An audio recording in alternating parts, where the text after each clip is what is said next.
Gene Kelly, an icon of American cinema, a dancer whose moves defined an era, and a man whose joyful presence captivated millions.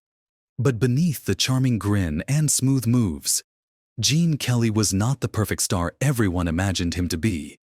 We all know Gene Kelly for his role in Singin' in the Rain, dancing through puddles in what many consider one of the most joyful moments in film history. But off-camera, Kelly had a much more complex side, one that wasn't all smiles and song.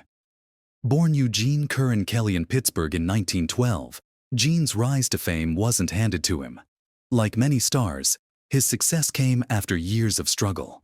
Raised in a working-class Irish family, Kelly held various blue-collar jobs before making his way to New York and landing his first big break on Broadway. Broadway was where Kelly's dreams of stardom began.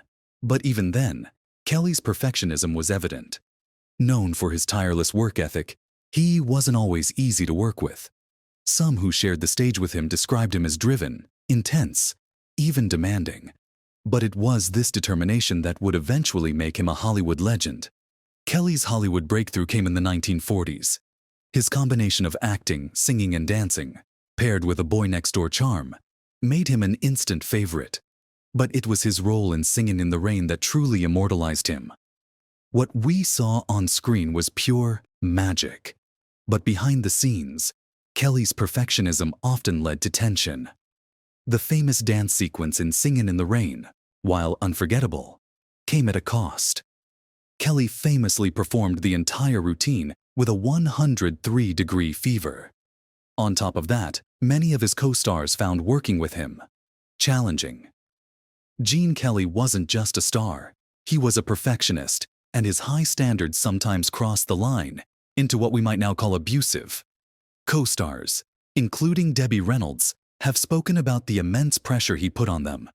Reynolds, who was only 19 years old during the filming of Singin' in the Rain, once said that working with Kelly felt like climbing Mount Everest.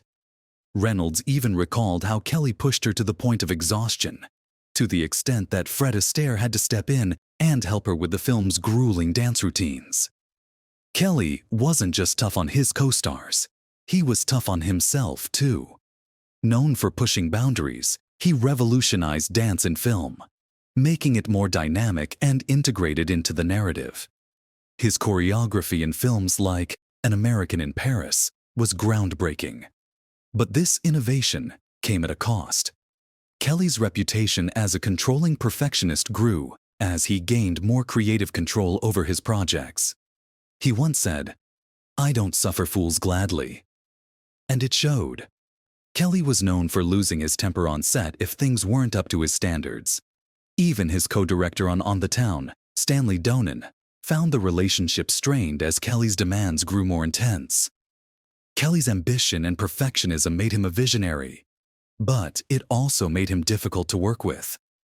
He pushed everyone around him, co-stars, crew, and even directors, to their limits. Yet, despite the stories of his temper and control, no one can deny that his contribution to dance and film was extraordinary.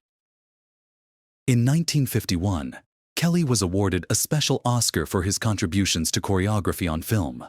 The award recognized his ability to fuse dance with storytelling in a way that no one had done before.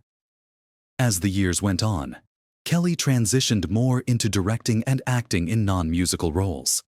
His 1969 film, Hello, Dolly, starring Barbra Streisand, was a testament to his skills behind the camera.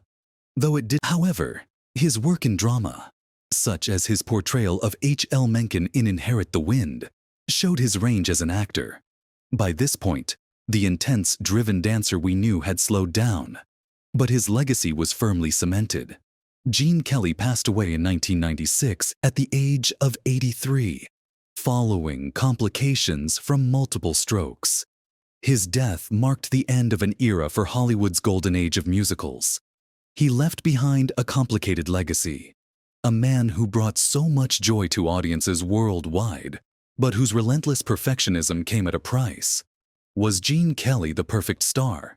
Far from it. But perhaps it was his flaws that made his brilliance all the more real. What do you think? Does greatness come with a cost?